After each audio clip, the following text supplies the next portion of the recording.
ప్రభు అయిన యేసుక్రీస్తు ప్రశస్త నామంలో మీ అందరికీ నా శుభాభివందనాలు తెలియజేస్తున్నాను. ప్రభునందు ప్రియులరా, ఈ సమయంలో మనమందరము కలిసి కొద్ది నిమిషాలు దేవుడు ఆత్మ గనుక ఆయన ఆరాధించేవారు ఆత్మతోనూ సత్యంతోనూ ఆరాధించాలి.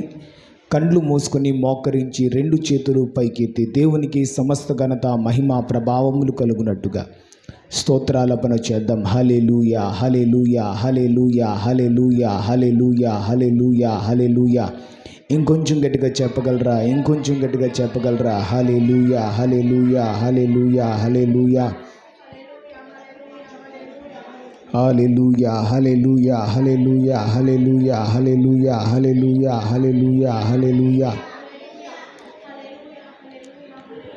అమూల్యమైన నీ రక్తముతో విడుదలనిచ్చితివే, రాజుల వలె యాజకుని వలె నీకై పిలచితివే. అమూల్యమైన నీ రక్తముతో విడుదలనిచ్చితివే, రాజుల వలె యాజకుని వలె నీకై పిలచితివే. రెండు చేతులు పైకెత్తి ఆరాధనా ఆరాధనా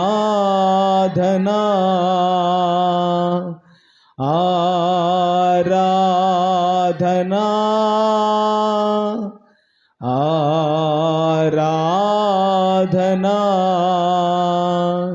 నా ప్రియుడు యేసునకే, నా ప్రియుడు యేసునకే, నా ప్రియుడు యేసునకే, నా ప్రియుడు యేసునకే. మహిమ ప్రభునికే, ఘనత ప్రభునికే, మహిమ ప్రభునికే, ఘనత ప్రభునికే.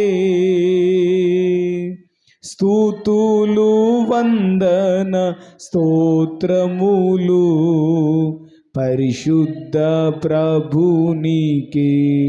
మా స్తుతులు వందన స్తోత్రములు పరిశుద్ధ ప్రభునికే. ఆరాధనా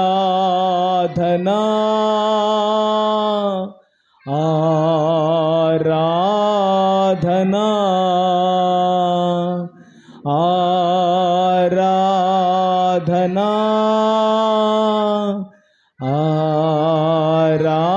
ఆరాధనా. నా ప్రియుడు యేసునకే, నా ప్రియుడు యేసునకే, మన యేసు ప్రభునికే, మన యేసు ప్రభునికే. ప్రార్థన.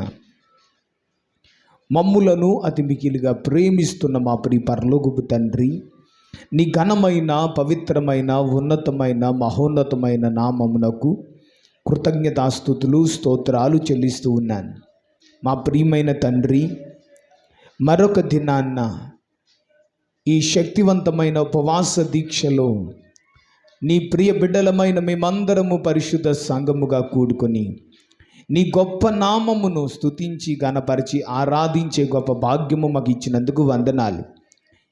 ఈ సమయంలో నిన్ను గణపరిచి ఆరాధించిన ప్రతి బిడ్డను నీ కృపతో జ్ఞాపకం చేసుకొని మా శక్తి చేత మా బలము చేత జరగని కార్యాలు నిశ్చయముగా నీ ఆత్మ చేత మా జీవితంలో జరుగునుగాక. నీ ఆత్మ కార్యాలు జరిగించండి. నీ కృపాసనం ఎదుకు వచ్చాం. మనుషుడు రొట్టె వలన మాత్రం కాదు, నీ నోటి మాట వలనే బ్రతుకును కనుక నీ వాక్యములో నుండి నీ సేవకుని నిలబెట్టుకొని మా అందరితో మాట్లాడమని యేసయ్య నామంలో అడిగి వేడుకొంచున్నాం తండ్రి, ఆమేన్. రెండు చేతులు పైకెత్తి బిగ్గరగా దేవునికి స్తోత్రం చెప్దామా? దేవునికి స్తోత్రం. మంచిది, అందరూ లైన్గా కూర్చోండి. కొద్ది నిమిషాలు పరిశుద్ధ గ్రంథమైన బైబిల్లో నుండి దేవుని వాక్యాన్ని మనం ధ్యానం చేద్దాం. మన ప్రభువును ప్రియ రక్షకుడైన యేసుక్రీస్తు వారి ఉన్నతమైన అతి శ్రేష్టమైన నామంలో దేవుని సన్నిధిలో దేవుని సమ్ముఖంలో చేరి కూడి దేవుని నామమును స్తుతించి గణపరచి ఆరాధిస్తున్నటువంటి దేవుని ప్రియబిడ్డలైన మీ అందరికీ, అదేవిధంగా ఆయా ప్రాంతాల్లో ఉండి లైవ్ ద్వారా ఈ ప్రార్థనలో ప్రతిదినం మానకుండా తప్పకుండా క్రమము కలిగి పాలు పొందుతున్న ప్రతి ఒక్కరికి ప్రభు అయిన యేసుక్రీస్తు నామంలో నా శుభాభివందనాలు తెలియజేస్తున్నాను. అందరికీ ప్రైజ్ ది లార్డ్. ప్రభునందు ప్రియులారా, పరిశుద్ధ వారంలో మనం ప్రవేశించాం. పరిశుద్ధ వారంలో ప్రియులారా, ఈ సమయంలో ఒక శ్రేష్టమైనటువంటి వర్తమానాన్ని మనం వినబోతూ ఉన్నాం. ఈ సమయంలో మనం వినబోతున్నటువంటి వర్తమానము సహోదర ప్రేమ కలిగి ఉన్నావా, సహోదర ప్రేమ కలిగి ఉన్నావా అనే అంశాన్ని మనము ధ్యానం చేయబోతున్నాం. మత్తయి సువార్త 5వ అధ్యాయము, మత్తయి సువార్త 5వ అధ్యాయము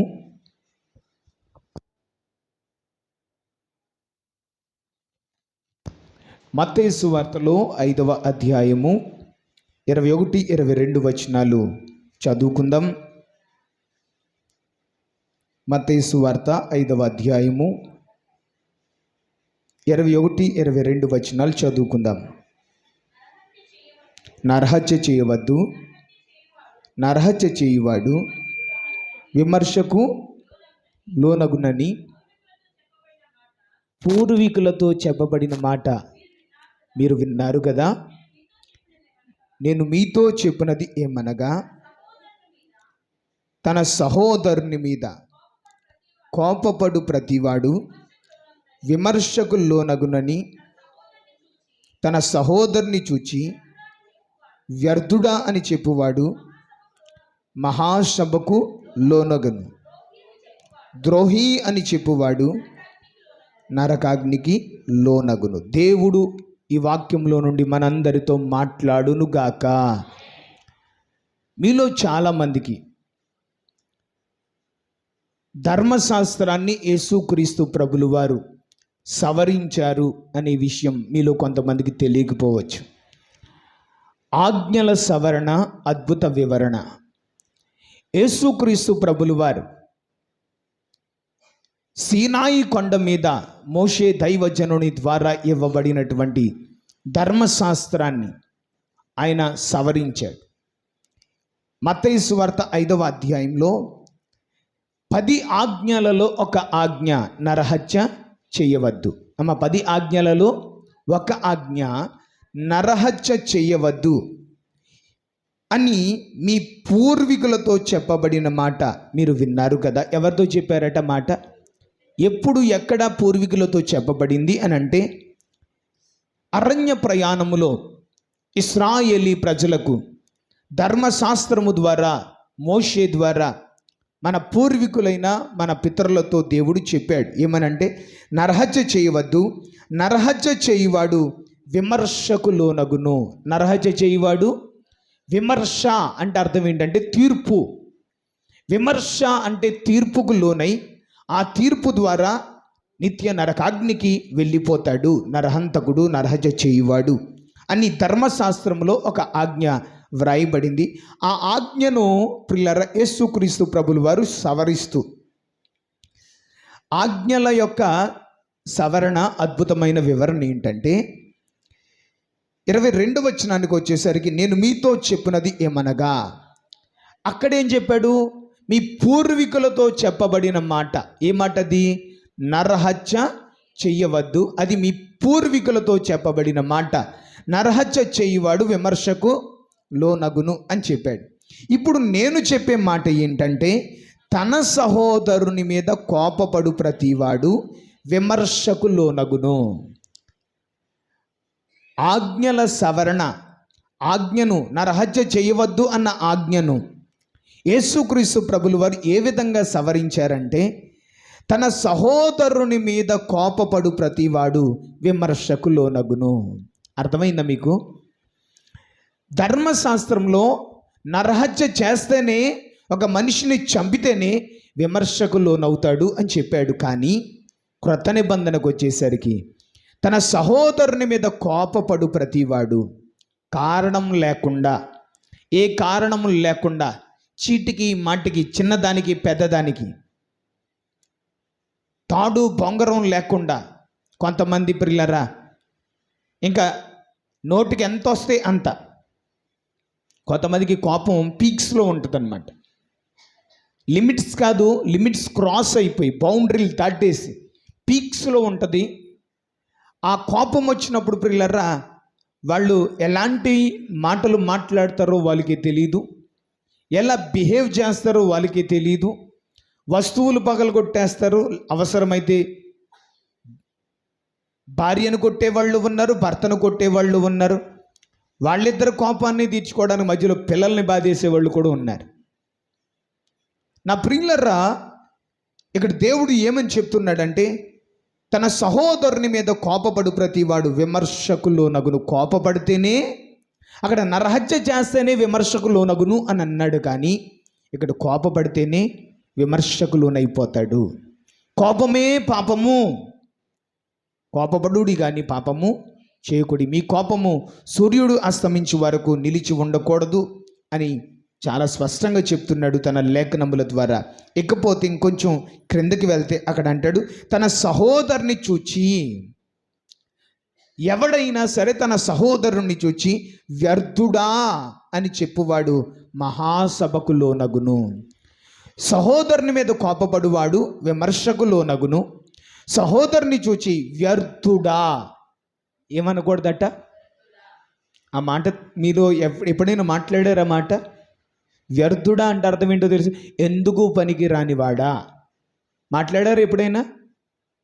యూజ్లెస్ ఫెలో ఇంగ్లీష్లో ఎన్నిసార్లు అని ఉంటాం? పనికి మాలినోడా, పనికి రానిదానా, యూజ్లెస్ ఫెలో అనే మాట, వ్యర్థుడా అనే మాట పలికితేనట వారు మహాసభకు లోనగును. ఎందుకంటే దేవుడు ఏ మనిషిని వ్యర్థుడుగా, పనికి మాలిన వాడిగా, పనికి రాని దానిగా దేవుడు సృష్టించలేదు. మనలో చాలాసార్లు తల్లిదండ్రులు కానివ్వండి, భార్యాభర్తలు కానివ్వండి, ఎవరైనా కోపంలో పనికి రానిదాన్నా, పనికి మాలినోడా అని అంటాం కదా. వాళ్ళు చేసే తలతెక్క పనులు, కొట్టి దగ్గరికి పంపించి అగ్గిపెట్టే కొవ్వొత్తి తెమ్మంటే వీళ్ళు ఏం చేస్తారో తెలుసా? అగ్గిపెట్టే కొవ్వొత్తి, అగ్గిపెట్టే కొవ్వొత్తి, అగ్గిపెట్టే కొవ్వొత్తి అని పాట పాడుకుంటూ వెళ్ళి ఆడికి వెళ్ళిన తర్వాత అగ్గిపెట్టి తెస్తారు కానీ కొవ్వొత్తి తేరు, మర్చిపోతారు. ఏదో ఒకటి తెస్తారు. తెచ్చిన తర్వాత అగ్గిపెట్టి చేతులు పెడితే అమ్మ చేతిలో మరి కొవ్వొత్తి ఎదురా అని అడిగితే ఏవో మర్చిపోయాను అని మళ్ళీ వెళ్తా. అప్పుడు ఏమంటావు తెలుసా? పనికి మాలిందన్నా, పనికి మాలినోడా, యూజ్లెస్ ఫెలో, నువ్వు ఎలా బ్రతుకుతావు? కానీ నిజంగా మన నోటి చలవ వల్ల నిజంగానే మన పిల్లలు పనికి మాలినోళ్ళు అయిపోతే ఏం చేస్తావు? ఏం చేస్తావు చెప్పు? అందుకే తల్లిదండ్రులుగా అదేంటంటే పాస్టర్ గారు మరి ఎలా ఏమనాలంటే, పనికి వచ్చేదానా అని దీవించు, పనికి వచ్చేవాడా అని దీవించు. తిట్లో కూడా రివర్స్లో తిట్టొచ్చు, లేకపోతే గాడ్ బ్లెస్ యూ, దేవుడు నిన్ను దీవించును గాక అని కూడా చెప్పొచ్చు. వ్యర్థుడా అంటే పనికి మాలినవాడా, పనికి రానిదానా, యూజ్లెస్ ఫెలో అంటే మహాసభకు లోనైపోతారట. ఇంకా కింద అన్నాడు, తన సహోదరుని చూచి ద్రోహి ఏమనకూడదట? ద్రోహి. మనలో చాలాసార్లు అంటాం ఈ మాట, ఎంత నమ్మక ద్రోహి నువ్వు, ఎంత నమ్మక ద్రోహం చేసావు, ద్రోహి అని చెప్పువాడు నిజానికి ద్రోహమే తలపెట్టినా కానీ మనం ఏమనకూడదట? ద్రోహి అని అనకూడదట. ద్రోహి అని పలుకువాడట నరకాగ్నికే లోనగును. 3 విషయాలు చెప్పాడు. సహోదరుని మీద కోపపడువాడు విమర్శకు లోనగును, సహోదరుని చూచి వ్యర్థుడా అని పలికేవాడు మహాసభకు లోనగును, ద్రోహి అని సహోదరునితో పలికితే వాడు నరకాగ్నికే లోనైపోతాడు. నరహత్య చేయవద్దు అన్న చెప్పబడిన మాట మీరు విన్నారు కదా అంటూ ఆ నరహత్యకు యేసుక్రీస్తు ప్రభులు వారు ఇచ్చిన వివరణ. ఇకపోతే ప్రియులారా, పరిశుద్ధ గ్రంథమైన బైబిల్లోంచి కొంచెం స్పీడ్గా చదివేసేయండి, కొంచెం స్పీడ్గా. ఎఫెసీలకు రాసిన పత్రిక, మొట్టమొదటిగా సహోదరుని మీద కోపపడు ప్రతివాడు విమర్శకు అనగా తీర్పుకు లోనగును. సహోదరుని మీద కోపపడు ప్రతివాడు అనగా సహోదరుని మీద ఎవడైతే కోపపడతాడో వాడు విమర్శకు అనగా తీర్పుకు లోనగును. ఎఫెసీ పత్రిక 4:26 చదవండి. కోపపడుడి కానీ పాపము చేయకూడదు. అంటే కోపపడద్దు అని చెప్పట్లేదు, కోపపడవలసిన టైంలో కోపపడాలి. అంటే ఎంతవరకు కోపపడాలో అంతవరకే కోపపడాలి. ఆ కోపం లిమిట్స్ దాటకూడదు, బౌండరీలు క్రాస్ చేయకూడదు. పిల్లరా, ఆ కోపం కూడా దానికి ఒక లిమిట్ ఉంటుంది.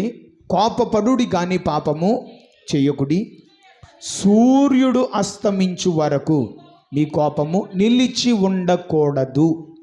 ఎప్పుడు వరకు ఉండకూడదట? నువ్వు ఉదయాన్న కోపమించావంటే సాయంత్రం సూర్యుడు అస్తమించే, అంటే తూర్పున ఉదయించాడు సూర్యుడు, నీ కోపం వచ్చినప్పుడు పడమరలో అస్తమించేలోగా నీ కోపం చల్లారిపోవాలి. లేదా లేదు, నా కంఠంలో ప్రాణం ఉన్నంత వరకు నేను మాట్లాడను, నీ గుమ్మం మిట్టెక్కను, చచ్చినా నేను నీతో మాట్లాడనంటే కనుక నీ కోపం పాపంగా మారిపోద్ది. పాపం వల్ల వచ్చే జీతము మరణం. పాపులు దేవుని రాజ్యంలో ప్రవేశించరు. గుర్తుపెట్టుకోండి. కోపపడుడి కానీ పాపము. ఆదికాండం 4:5-6 మీరు చదువుకుంటే కయ్యీనుతో దేవుడు చెప్పాడు, కయ్యీను నీకు కోపమేలా, కోపాన్ని విడిచిపెట్టు, నువ్వు సత్క్రియ చేసిన యెడల తల ఎత్తుకోవా అని అంటే కయ్యీను కోపాన్ని విడిచిపెట్టాడా? దేవుడు గద్దించినా కోపం మంచిది కాదు కయ్యీను విడిచిపెట్టే అని చెప్పినా కానీ విడిచిపెట్టనందున ఆ కోపము పాపంగా మారి సాతానుకు చోటిచ్చాడు. సాతానికి చోటిచ్చి పిల్లరా సొంత సహోదరుని చంపి ఆ హత్యా నేరం వల్ల ఒక నరహత్య చేసి పిల్లరా ఒక శాపగ్రస్తుడిగా, దేవుని చేత వెలివేయబడిన వాడిగా, దేశ దిమ్మరిగా కయ్యను మార్చబడ్డాడు కదా. దానికి కారణం ఏంటి? కోపమే. కయ్యను శాపగ్రస్తుడిగా, దేశ దిమ్మరిగా, దేవుని సన్నిధి నుంచి వెలివేయబడిన వాడిగా ఉండడానికి కారణం అతని కోపమే. 1 యోహాను పత్రిక 3:12 చదవండి. 1 యోహాను పత్రిక 3:12.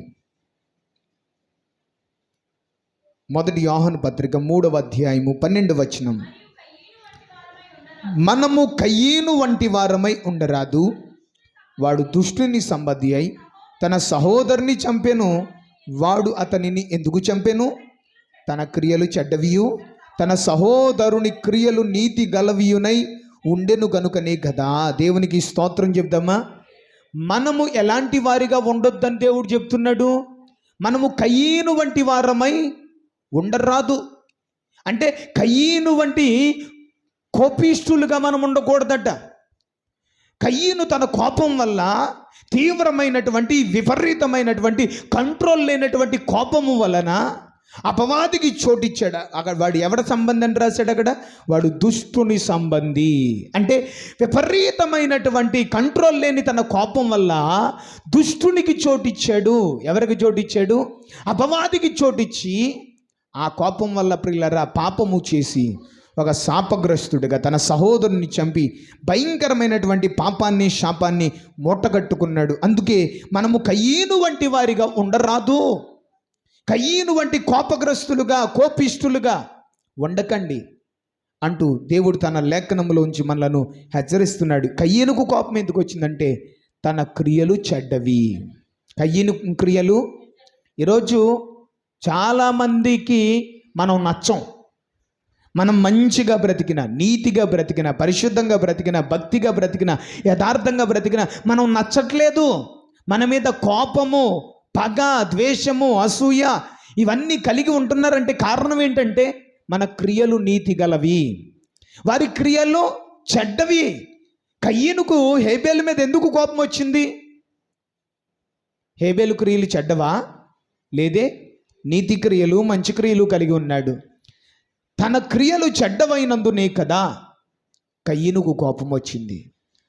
ఆ కోపంలో దేవుని మాటకు లోబడకుండా, దేవుడు గద్దించిన లోబడకుండా అపవాదికి చోటిచ్చి ఒక భయంకరమైనటువంటి నరహత్య చేసి వాడు దుష్టుని సంబంధిగా మార్చబడ్డాడని, మనం కయ్యను వంటి వారుగా ఉండకూడదని దేవుడు తన వాక్యంలోంచి మాట్లాడుతున్నాడు.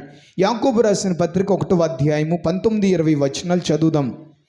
యాకోబు రాసిన పత్రిక 1వ అధ్యాయము 19-20 వచనాల్లో, నా ప్రియ సహోదరులారా మీరు ఈ సంగతి ఎరుగుదురు కదా.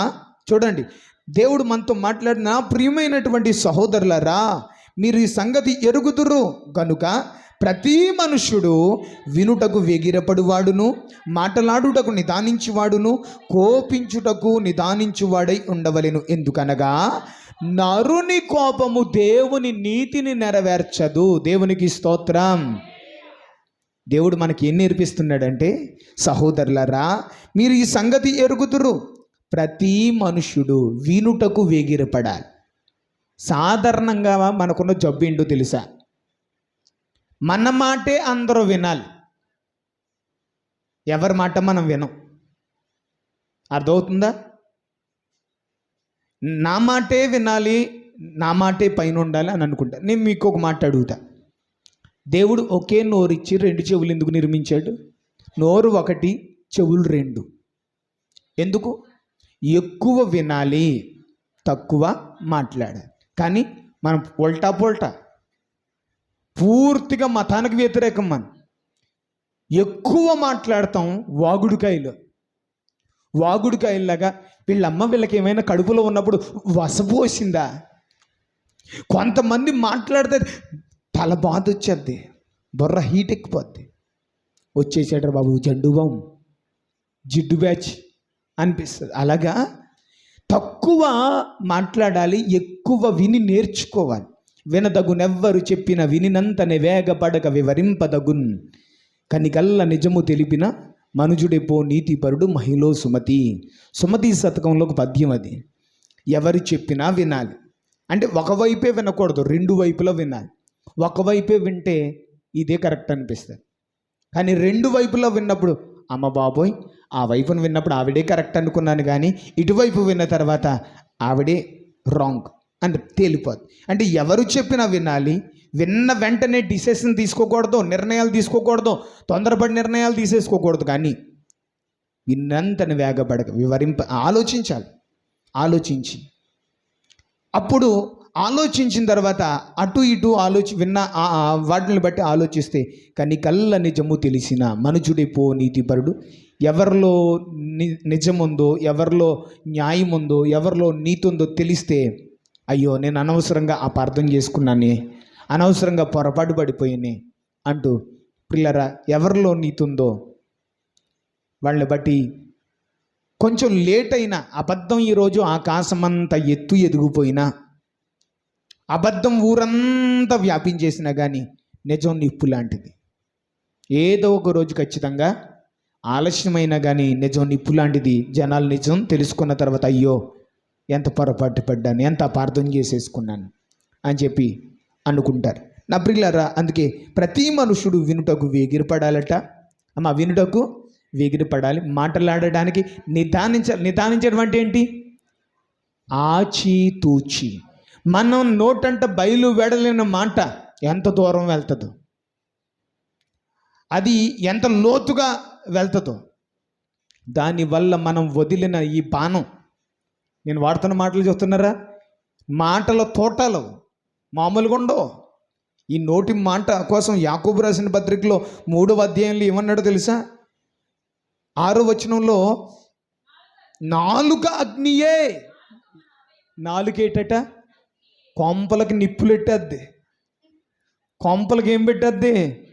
నిప్పులు పెట్టేస్తుంది, చిచ్చులు పెట్టేద్ది. అంతే, పుల్లేసిపోతారు. ఒక రకాలు ఉంటారు, పుల్లమ్మలు ఉంటారు, పుల్లారావులు కూడా ఉంటారు. పచ్చగా ఉన్నటువంటి కుటుంబాల్లో, సంసారాల్లో, భార్యాభర్తల జీవితాల్లో కలిసిమెలిసి ఉన్న స్నేహితుల మధ్యలో, ప్రియులరా సహోదరుల మధ్యలో నిప్పులు పెట్టేసి ఈ నాలుక కలిగినటువంటి మనస్తత్వం కలిగిన మనుషులు ఉంటారట. అక్కడ అంటాడు, నాలుక అగ్నియే, నాలుక మన అవయవములలో ఉంచబడిన పాప ప్రపంచమై సర్వ శరీరమునకు మాలిన్యము కలగజేయచ్చు, ప్రకృతి చక్రమునకు చిచ్చు పెట్టును, అది నరకము చేత చిచ్చు పెట్టబడును అన్నాడు. ఆ పైన ఇంకెంత అంటాడంటే 5వ వచనంలో, అలాగుననే నాలుక కూడా చిన్న అవయవమైనను బహుగా అదిరిపడును, ఎంత కొంచెము నిప్పు ఎంత విస్తారమైన అడవిని తగలబెట్టును. ఈ మాట చూసారా? ఎంత కొంచెము నిప్పు, నరం లేని నాలుకట. నాలుగు కింద చూడండి ఎన్ని నరాలు ఉంటాయో, నరం లేదని ఎవడు చెప్పాడు? ఎంత కొంచెము నిప్పు కారుచిచ్చు తెలుసా మీకు? అడవులను తగలబెట్టేది, పెద్ద పెద్ద అడవుల్ని కారుచిచ్చు. అలాగే ఎంత కొంచెము నిప్పు ఎంత అడవిని తగలబెట్టద్దు. అలాగే ఈ నాలుక అగ్నియే, చిన్న అవయవం అట. అందుకే ఆచి తూచి, అందుకే కాలు జారితే తీసుకొచ్చి కానీ నోరు జారితే, ఒకవేళ సారీ అనుకోకుండా మాట జారిపోయానన్నా కానీ వాళ్ళు యాక్సెప్ట్ చేసిన నీ ముందు నటించినా కానీ, నా మీద ఇంత ఉందా నీకు లోపల మాత్రం పోతుందా? ఎన్ని చేసినా, నువ్వు ఎన్ని సారీలు చెప్పినా, కాళ్ళు అట్టుకున్నా కూడా పోదు. అందుకే మాట, నోరు జాగ్రత్త, నోటి మాట చాలా జాగ్రత్తగా ఆచి తూచి వెనక ముందు ఆలోచించి మాట్లాడాలి. వినుటకు వేగిరపడివాడు మాట్లాడుటకు నిదానించి, కోపించుటకు కూడా నిదానించాలి. కోపానికి కూడా ఏముండాలి? నిదానించి, అసలు నేను ఎందుకు కోపం ఇస్తున్నాను, నా కోపం న్యాయమేనా, ఎంత కోపం ఉండొచ్చా, ఇది కరెక్టేనా అని ఆలోచించి, ప్రియులారా కోపానికి కూడా ఒక కంట్రోల్ అనేది, లిమిట్స్ అనేది ఉండాలి. ప్రియులారా, మొట్టమొదటిగా సహోదరుని మీద కోపపడు ప్రతివాడు విమర్శకు అనగా తీర్పుకు లోనగును. రెండవదిగా తోటి సహోదరుని ప్రేమించాలి అమ్మా. ఎందుకంటే ఇందాక యాకోబు రాసిన పత్రికలో ఒక మాట చదివాం, ఆ చివరిలో నరుని కోపము దేవుని నీతిని, మన కోపము దేవుని నీతిని, దేవుని చిత్తాన్ని నెరవేర్చదు మన జీవితంలో. ప్రియులారా, ఆ కోపము దేవుని నీతికి వ్యతిరేకంగా, దేవుని చిత్తానికి ఆటంకంగా ఉంటుందా కోపం? అసలు బైబిల్లో మోషే అనే నాయకుడికి ఎంత కోపిష్టోడండి మోషే. అమ్మ నా మాట వింటున్నారా? మోషే ఎంత కోపిష్టోడు చెప్పండి.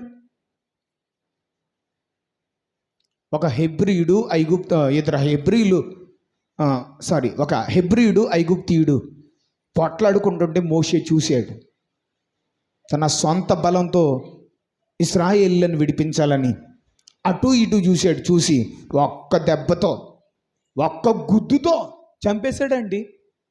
అసలు సినిమా కాదు అది, మనిషిని ఒక గుద్దుతో చంపగలడా? ఒక్క గుద్దుకు చంపేశాడు. అక్కడ హెబ్రీయుడు వెళ్ళిపోయాడు, గొడవ అయిపోయింది అనుకుని. కానీ అటు ఇటు చూసి ఎవరు చూడలేదనుకో, గుద్దుకు చంపేసి ఇసుకలో కప్పెట్టేశాడు. మరుసటి దినాన్న ఇద్దరు హెబ్రీలు మాట్లాడుకుంటూ వెళ్ళి, మీ ఇద్దరు అన్నదమ్ములు మీరు ఎందుకు కొట్లాడుకుంటున్నారని అడిగితే, అందులో ఒకడు నిన్న ఐగుప్తీయుడితో పోట్లాడినాడు. నిన్న ఆ ఐగుప్తీయుడిని చంపేసినట్టు ఈరోజు నన్ను చంపేద్దాం అనుకుంటున్నావా అని అన్నాడు. ఎవడో చూడలేదు అనుకున్నాను, ఇంతకీ ఇటు చూసేసాడా? ఆ మాట ఆ నోట ఫరో రాజు దగ్గరికి వెళ్ళిపోయింది. అప్పుడు మోషే ఐగుప్తును వదిలేసి మిద్యానుకు పారిపోయాడు. ఒక్క దెబ్బతో ఒక ఐగుప్తీయుడిని చంపేసి ఇసుకలో కప్పెట్టేశాడు. మోషేకి ఎంత కోపమో తెలుసా? మోషే బండతో మాట్లాడంటే మోషే ఏం చేశాడు? బండను కొట్టేశాడు. అంత కోపిష్ట. చివరికి మోషేను ప్రియులారా 40 సంవత్సరాలు మిద్యాను అరణ్యంలో గొర్రెలు మేపించాడు. నాజంతా తీసేశాడు, పొగరు కోపము అంతా అణిచేశాడు. అక్కడి నుంచి ఇశ్రాయేలీ ప్రజల యొక్క అరణ్య యాత్రలో 40 సంవత్సరాలు, 40 ఎంత 80 సంవత్సరాలు. చివరికి మోషే మరణం దగ్గరకు వచ్చేసరికి దేవుడు ఏమని సర్టిఫికెట్ ఇచ్చాడు తెలుసా? భూమి మీద ఉన్న వారందరిలో మోషే మిక్కిలి సాత్వికుడు, నా ఇల్లంతటిలో నమ్మకమైన వాడు. మీకు మాట చెప్పిన, విపరీతమైన కోపం ఎవరికి ఉంటుందో వాళ్ళు చాలా కష్టాలు అనుభవించాలి. విపరీతమైన కోపం ఎక్కువ ఉంటుంది చూడండి. పుట్టింటికాడ వాళ్ళకి ఎంత కోపం ఉంటుందంటే కొంతమంది ఆడవాళ్ళకి పుట్టింట్లో ఎంత కోపం అంటే తల్లిదండ్రులు ఇంటి దగ్గర ఉన్నంత కోపం అత్తగారి ఇంటికి వచ్చాక ఉండదు. ఎందుకంటే అత్తగారు హైకమాండ్. అది అత్తగారు మామూలులా పాత సినిమాల్లో అనసూయ క్యారెక్టర్ ఉంటుంది కదా, అలా ఫీల్ అయిపోతూ ఉంటారు వాళ్ళు. ఆ కాలం కాబట్టి ఈ కాలం అలాగేం కాదు. కోడలే పెత్తనం చేస్తుంది ఈ కాలంలో. ఎందుకంటే నేనేమన్నా తక్కువ తెచ్చుకున్నానా, నేను పని మనిషినా, నీ కొడుకుని నేనే డబ్బు పెట్టి కొనుక్కున్నాను అంటూ ప్రియులారా వెళ్ళే పెత్తనాలు చేస్తున్నారు నా ప్రియులారా. కాబట్టి తోటి సహోదరులను ప్రేమించాలి. రెండవదిగా 1 యోహాను పత్రిక 4వ అధ్యాయము 20-21 వచనాలు చదువుదాం చూడండి. తోటి సహోదరులను ప్రేమించాలి. 1 యోహాను పత్రిక 4వ అధ్యాయము 20-21 వచనాలు చదువుదాం. ఎవడైనను నేను దేవుని ప్రేమించుచున్నాను అని చెప్పి తన సహోదరుని ద్వేషించిన ఎడల అతడు అబద్ధికుడగును. అమ్మ వింటున్నారా? మీలో ఎంతమంది దేవుణ్ణి ప్రేమిస్తున్నారు? అందరూ చేతులు ఎత్తేస్తారు. ఎంత ప్రేమిస్తున్నారు? ప్రేమించేదా యేసు రాజా అంటారు. ప్రేమించేదన్. ఇంక ప్రేమ మీద పాటలు మామూలుగా రావు మనకి. ఒక హై రేంజ్లో గుండె లోతుల్లో నుంచి ప్రేమ పరవళ్ళు తొక్కేస్తుంది అనమాట కదా. దేవుని మీద మనకున్న ప్రేమ పాటల రూపంలో, కవిత్వాల రూపంలో పరవళ్ళు తొక్కేస్తుంది కదా. కానీ నేను దేవుణ్ణి ప్రేమిస్తున్నాను అని ఎవరైనా చెప్తే, నువ్వు దేవుణ్ణి ప్రేమిస్తున్నావు అంటే దాని అర్థం ఏంటంటే నీ సహోదరుని ప్రేమించాలి. నేను దేవుని ప్రేమించుచున్నాను అని చెప్పి తన సహోదరుని ద్వేషించేవాడు అబద్ధికుడు.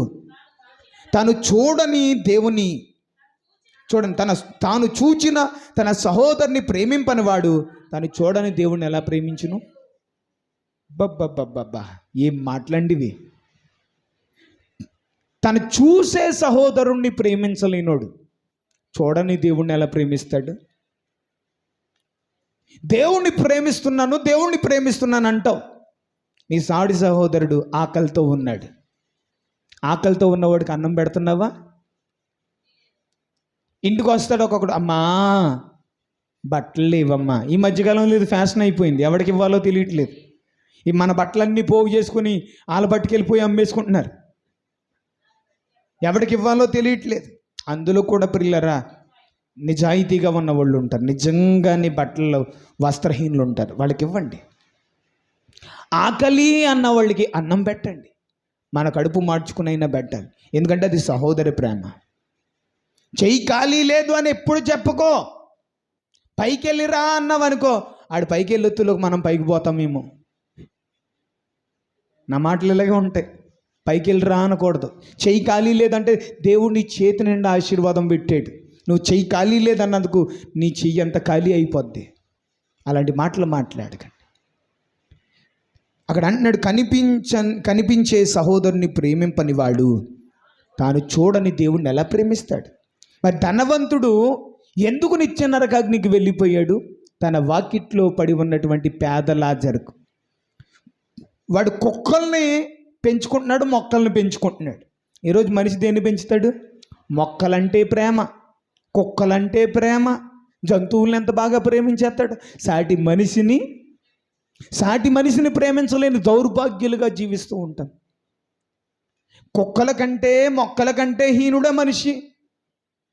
అందుకే తాను చూచే సహోదరుణ్ణి ప్రేమింపనివాడు చూడని దేవునిని.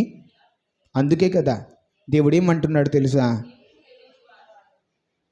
దేవుణ్ణి ప్రేమించుచున్నానని చెప్పి తన సహోదరుని ద్వేషించేవాడు అబద్ధికుడు. ఇప్పుడు చెప్పండి, మనం చాలాసార్లు చూస్తాం విగ్రహాల మీద పాలాభిషేకం, లీటర్ల పాలు విగ్రహాల మీద ఎంత వ్యర్థం చేస్తారు. ఆ గుడి మెట్ల మీద అడుక్కుంటారు చూసారా? చిన్న పిల్లల్ని ఎత్తుకొని ఆ తల్లులు ఆ పాలు విగ్రహం మీద పోసే కంటే ఆ పిల్లలకు పోయొచ్చు కదా. వాళ్ళ ఆకలి తీరుస్తుంది. విగ్రహం మీద పోస్తే నేలపాలు అయిపోతున్నాయి కదా. అర్థం చేసుకోండి ఒకసారి. అసలు కనిపించే మనిషిని ప్రేమించని వాడు కనిపించని దేవుణ్ణి ఎలా ప్రేమించగలుగుతాడు?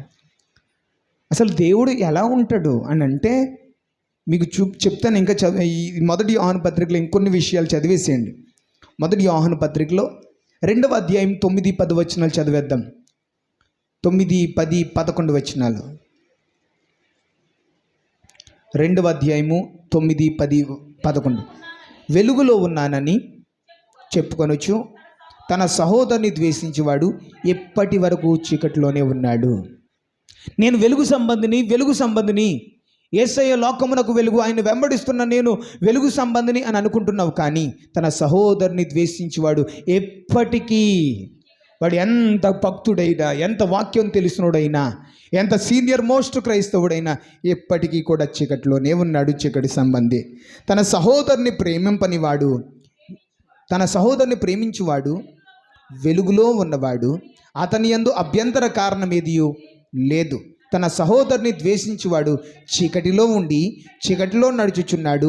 చీకటి అతని కన్నులకు గుడితనము కలుగజేసెను కనుక తనెక్కడికి పోచున్నాడో అతనికి తెలియదు. తన సహోదరుని ద్వేషించేవాడట చీకటిలో ఉన్నాడట. అతని కన్నులకు ఆ చీకటి గుడ్డితనం కలుగజేసింది కాబట్టి అతడు ఎక్కడికి పోతున్నాడో. ఈ సహోదరుని ద్వేషిస్తే ఎవరు సహోదరుడు? ఈ భూమి మీద పుట్టిన ప్రతి మనిషి మనకు సహోదరులే. కులమతాల భేదం లేదు, ప్రాంతీయ భేదం లేదు, చిన్న పెద్ద, ధనవంతుడు పేదోడు అనే భేదాలేం లేవు. సహోదరుని ప్రేమించువాడు వెలుగులో ఉన్నాడు, సహోదరుని ద్వేషించువాడు చీకటిలో ఉన్నాడు. చీకటి అతని కన్నులకు గుడ్డితనం కలగజేస్తుంది. తను ఎక్కడికి పోతున్నాడో అతనికి తెలియదు అని అన్నాడు. ఇంకా అక్కడ చదువుతున్నాను పిల్లరా, ఎక్కడంటే 3వ అధ్యాయము 10వ వచనం చదవండి. 3వ అధ్యాయం 10వ వచనం. దీనిని బట్టి దేవుని పిల్లలెవరో అపవాది పిల్లలెవరో తేటపడును. నీతిని జరిగించి ప్రతివాడు తన సహోదరుని ప్రేమింపని ప్రతివాడు దేవుని సంబంధులు కారు. సహోదరుని ప్రేమింపని ప్రతివాడు దేవుని సంబంధులు. ఇప్పుడు చెప్పండి, మనం దేవుని సంబంధులమా అపవాది సంబంధులమా? సహోదరులను ఎవరైతే ప్రేమించరో వారు దేవుని సంబంధులు కారు అని దేవుడు చెప్పేశాడు. ఇంకా అక్కడే చదువుదాం. 12వ వచనం. ఇందాక చదివాం కదా, మనం కయ్యను వంటి వారమై ఉండరాదు. ఎందుకంటే కయ్యను తన సహోదరుణ్ణి ద్వేషించి చంపాడు, వాడు దుష్టుని సంబంధి అని చదివాం. తర్వాత పిల్లరా అక్కడే 15వ వచనం చదవండి. తన సహోదరుని ద్వేషించువాడు నరహంతకుడు, ఏ నరహంతకుని యందు నిత్య జీవం ఉండదని మీరు ఎరుగుదురు. సహోదరుని ద్వేషించేవాడే నరహంతకుడు. ఏ నరహంతకుని యందు? ఎవడు నరహంతకుడు? నరహత్య చేయొద్దన్నాడు కదా. నరహత్య చేయడం కాదట, సాటి సహోదరుని ప్రేమించకుండా ద్వేషిస్తేనే. ఒక సహోదరుడు మీద, సహోదరి మీద ద్వేషం పెంచుకుంటే, పగ పెంచుకుంటే అదే నరహత్య. ఆ నరహంతకుని యందు నిత్య జీవం ఉండదు. ఏ నరహంతకుని యందు నిత్య జీవం ఉండదని మీరు ఎరుగుదురు అన్నాడు. 17వ వచనంలో ఈ లోకపు జీవనోపాధి గలవారై ఉండి తన సహోదరునికి లేమి కలుగొట్టు. ఈ లోకంలో అందరూ ఏదో జీవనోపాధి చేసుకుంటున్నాం, ఏదో ఒక పని చేసుకుని కష్టపడి రూపాయో సంపాదించుకుంటున్నాం. జీవనోపాధి గలవారై ఉండి తన సహోదరికి, మన సహోదరులలో సంఘంలోనైనా, సమాజంలోనైనా, కుటుంబంలోనైనా, గ్రామంలోనైనా పిల్లరా, మన కంటి ముందు ఒక సాటి సహోదరుడికి ఏదైనా ఇబ్బంది, ఒక లోటు, లేమి, కష్టము సంభవించినప్పుడు చూచి అతని ఎడల ఏమాత్రము కనికరము చూపని వాడు దేవునిని ఎలాగూ ప్రేమించును, దేవుని ప్రేమ వారిలో ఎలా నిల్చును. అందుకే కదా ఈరోజు క్రైస్తవులమైన మనం చేయలేకపోతున్నాం. అన్యజనులు ఎవరికైనా హెల్త్ బాగోకపోతే డబ్బులు డొనేట్ చేసేసి, ఏమన్నా అవునా? ఎవరికైనా సమస్యలు ఉంటుంటే, ఎవరికైనా ఇబ్బందులు ఉంటే తల చెయ్యి వేసుకొని పిల్లరా, తల రూపాయి వేసుకొని వాళ్ళకి ఆపరేషన్ విషయంలో కానివ్వండి డబ్బులు జమ చేసి మంచి మంచి కార్యక్రమాలు చేయగలుగుతున్నారు. ఇకపోతే 3వదిగా పిల్లరా, వ్యర్థుడా అని చెప్పువాడు మహాసభకు లోనగును, ద్రోహి అని చెప్పువాడు నిత్య నరకాగ్నికి లోనగును అని చెప్పాడు. మత్తయి సువార్త 5వ అధ్యాయం 22వ వచనంలో వ్యర్థుడా పనికి మాలినవాడా, పనికి రానిదానా, యూజ్లెస్ ఫెలో అని చెప్తే, ద్రోహి అని చెప్తే వారు నిత్య నరకాగ్నికి లోనగును అని అన్నాడు. పరిశుద్ధ గ్రంథమైన బైబిల్లో మోషే ఎంత గొప్ప దైవజనుడు చెప్పాలి. మోషే బైబిల్ గ్రంథానికి పిల్లరా వెన్నుముక్క లాంటోడని చెప్పొచ్చు. మోషే బైబిల్ గ్రంథంలో మోషే ఒక వెన్నుముక్క లాంటివాడు, బ్యాక్ బోన్ లాంటివాడు. అలాంటి మోషే 106వ కీర్తన 33వ వచనం చదవండి. 106వ కీర్తన 33వ వచనం.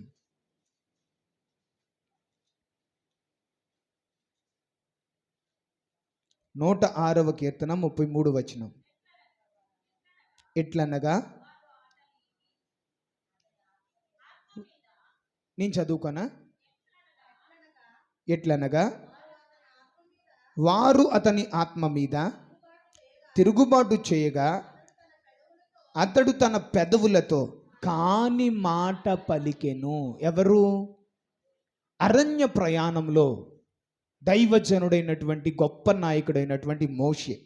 మోషే ఆత్మ మీద ఇశ్రాయేలీ ప్రజలు దేవుడు అతని ద్వారా జరిగించినటువంటి సూచక్రియలు, మహత్కార్యాలు, అద్భుతాలు కన్నులారా చూచి వారి జీవితంలో అనుభవించిన కృతజ్ఞత లేకుండా అతని ఆత్మ మీద వారు తిరుగుబాటు చేస్తే తట్టుకోలేక భూమి మీద మిక్కిలి సాత్వికుడు అని దేవుని ద్వారా సాక్ష్యం పలకబడిన వాడే ఓర్పు సహనాన్ని కోల్పోయి ఒక కాని మాట పలికెను. ఏం పలికాడట? ఒక కాని మాట అతడు పలికాడు. సంఖ్యాకాండం 20వ అధ్యాయము, సంఖ్యాకాండం 20వ అధ్యాయము 10 నుంచి 12 వచనాలు చదువుదాం. సంఖ్యాకాండం 20వ అధ్యాయము 10వ వచనం నుంచి 12వ వచనం వరకు.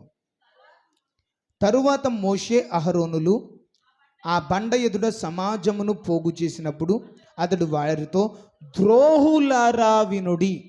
చూడండి, మోషే కాని మాట పలికాడని 106వ కీర్తనలో మనం చదివాం కదా.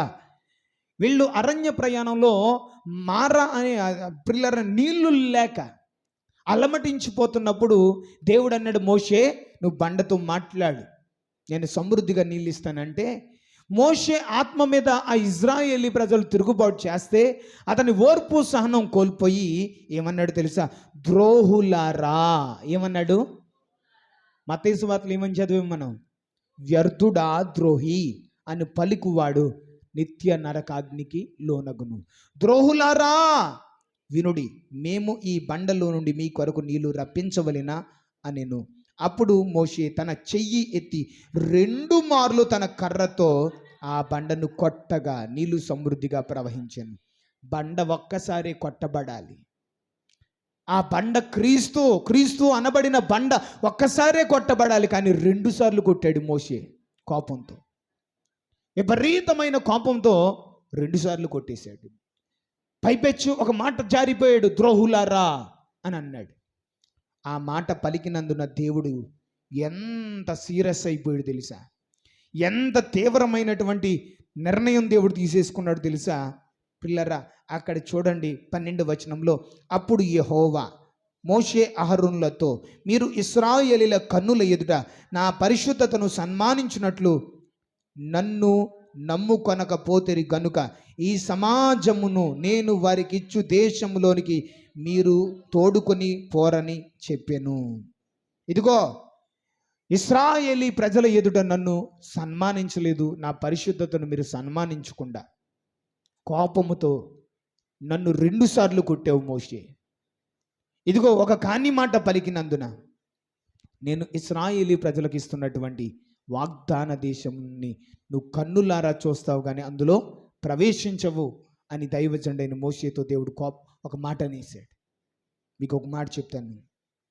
మోషే చనిపోయాక, అంత గొప్ప నాయకుడు, అంత గొప్ప దైవజనుడైన మోషే చనిపోయాక మోషే డెడ్ బాడీ కోసం ఒక పెద్ద యుద్ధం జరిగింది. తెలుసా మీకు ఆ విషయం? మోషే శరీరము కొరకు అపవాది వచ్చి, ఈ శరీరం నాది, ఇతడు నా సంబంధి అని ఒక పెద్ద యుద్ధానికి దిగాడండి మోషే శరీరం కోసం అపవాది. ఎందుకో తెలుసా? మోషే ఒక కాని మాట పలికినందున. ఆ మాటను యూదా పత్రిక 1వ అధ్యాయం 9వ వచనంలో చదువుదాం. నేను ముగించేస్తున్నాను. యోధా పత్రిక 1వ అధ్యాయము 9వ వచనం. ప్రకటన గ్రంథానికి ముందుంటుంది యోధా పత్రిక 1వ అధ్యాయము 9వ వచనం. అయితే ప్రధాన దూత అయిన మిఖాయేలు అపవాదితో వాదించుచు మోషే యొక్క శరీరమును గూర్చి తర్కించినప్పుడు దూషించి తీర్పు తీర్చ తెగింపక ప్రభువు నిన్ను గద్దించునుగాక అనెను. దేవునికి స్తోత్రం.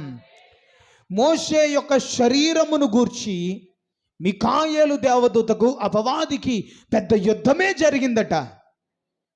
ఈ మోషే కాని మాట పలికాడు, ఇతడు నా సంబంధి, ఇతడు డెడ్ బాడీ నాది అని అపవాది వచ్చి కూర్చుంటే మిఖాయేలు దేవదూత వచ్చి దూషించి తీర్పు తీర్చ తెగింపక, నీకు ఎంత ధైర్యం, ఎంత దమ్మో, దైవజనుడైన గొప్ప నాయకుడైన మోషేను దూషించి తీర్పు తీర్చ తెగింపక. చూసారా, దైవజనుణ్ణి దూషించడానికి, దైవజనుణ్ణి పిల్లరా తీర్పు తీర్చడానికి తెగించాలి అంటే నీకు ఎంత ధైర్యం ఉండాలి. ఒకవేళ దైవజనుడు తప్పు చేస్తే దేవుడు చూసుకుంటాడు. దైవజనుడు తప్పు చేస్తే దేవుడు చూసుకుంటాడు. విశ్వాసులకు ఒక తీర్పు, బోధించే దైవజనుడికి 2 తీర్పులు. అంతేగాని నోరుంది కదా అని, నాకు బలం ఉంది, లేకపోతే ధనం ఉంది, నాకు అడ్డు అదుపు లేదు, నాకు జనబలం ఉందని అడ్డంగా వచ్చి పడిపోతాను, నాకు అడ్డు లేదని దైవజనుడు మీదకి వచ్చి పడిపోయావనుకో, తీర్పు తీర్చడానికి తెగింపకుండా నేను అన్నిటికీ తెగించేశాను, బరి తెగించేశాను అని దైవజనుడి మీద పడిపోతే దైవజనుడు పక్షంగా దేవుడు మిఖాయేలు దేవదూతలను పంపిస్తాడు. దేవదూతలు వచ్చి దేవుని సేవకుల పక్షాన, దైవజనుల పక్షాన యుద్ధాలు చేస్తాయి. ఆ రోజు మోషే పక్షాన అపవాది వచ్చి దూషించిందట, తీర్పు తీర్చిందట. మోషే శరీరాన్ని గూర్చి దూషించడం, తీర్పు తీర్చడం తెగించేసిందట. అప్పుడు ప్రియులారా, ప్రభువు నిన్ను గద్దించునుగాక. అతడు దేవునికి ఒక గొప్ప నాయకుడు, గొప్ప దైవజనుడు. ద్వితీయోపదేశకాండంలో 34వ అధ్యాయంలో ప్రియులారా, మోషే మోయాబు మైదానంలో పిస్కా కొండ దగ్గరకు వచ్చేసరికి దేవుడు అన్నాడు, మోషే నీ టైం అయిపోయింది, వాగ్దాన దేశాన్ని నువ్వు కన్నులారా చూసేయి, నీకు మారుగా నీకు ప్రతిగా నీ పరిచారకుడైన నూను కుమారుడైన యెహోషువను చేతులుంచి అభిషేకించు అని చెప్పి 34వ అధ్యాయము 1వ వచనం చదువుతున్నాను. మోషే మోయాబు మైదానం నుండి ఎరుకో ఎదుట ఉన్న పిస్కా కొండకు పోయి నెబో పర్వత శిఖరమునకు ఎక్కెను. ఓకేనా, మోయాబు దేశంలో పిస్కా కొండ మీద నెబో పర్వతపు శిఖరానికి ఎక్కి అక్కడి నుంచి దేవుడు చూడమన్నాడు. ఇదిగో ప్రజలకు నేను ఇవ్వబోతున్న కనాను దేశాన్ని, వాగ్దాన దేశాన్ని చూడు అని చెప్పిన తర్వాత 5-6 వచనాలు చదవండి. ఇప్పుడు యెహోవా సేవకుడైన మోషే యెహోవా మాట చొప్పున మోయాబు దేశంలో మృతి పొందెను. బేత్పెయోరు ఎదుట మోయాబు దేశంలోనున్న లోయలో అతడు పాతి పెట్టబడిను. అతని సమాధి ఎక్కడ ఉన్నదో నేటి వరకు ఎవరికీ తెలియదు. మోషే చనిపోయినప్పుడు 120 సంవత్సరముల ఈడు గలవాడు. ఓకేనా, మోషే చనిపోయాడు, అతని శరీరము ఎక్కడుందో ఎవరికి నేటికి తెలియదండి. ఇప్పటి వరకు బైబిల్ గ్రంథంలో భక్తులందరి సమాధులు ఉన్నాయి. యెరూషలేము